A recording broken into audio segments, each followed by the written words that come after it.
Во Македонија се регистрирани 500 фармери за органско производство. Најмногу се за житни и градинарски култури на вкупна површина од 3000 хектари. Сепак овие бројки се премалку во споредба со можностите и потребите на домашниот, а уште повеќе на странските пазари за здравата органска храна, велат експертите.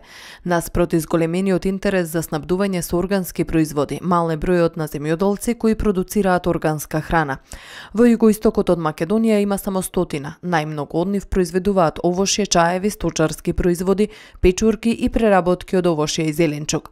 Државата преку ресорното министерство и низа регулативи се обидуваат да потекнуваат развој на органското производство, велат оттаму, при што финансиската поддршка на име субвенција е поголема за 50%, но распространетоста на органското фармерско производство и натаму е недоволна со оглед на побарувачката на пазарот. Додаваат дека истовремено одбараат пазари за пласман на органското производство. Тука сметаме дека треба да им помогнеме со промотивни активности, бидејќи нормално, доколку тие имаат пласман, ќе ги прошируваат своите капацитети производни.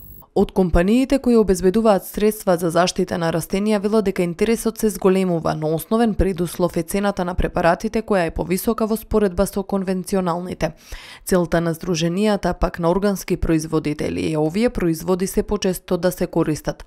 Националната ознака на органските производи да биде повидлива на производите со цел да се препознава од потрошувачите, а бројот на конзумери на оваа храна во Република Македонија да се зголемува.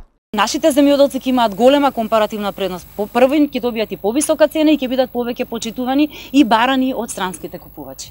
И од Агенцијата за храна велат дека сакаат да ја подигнат тенденцијата кон купување производи и храна произведени на традиционален начин, храна со повисок квалитет, повкусна, побогата со хранливи материи. Традиционалната храна е поврзана со единствени рецепти на нашите мајки и баби. Традиционално преработената храна е дел од културниот идентитет на нашата заедница, велат надлежните.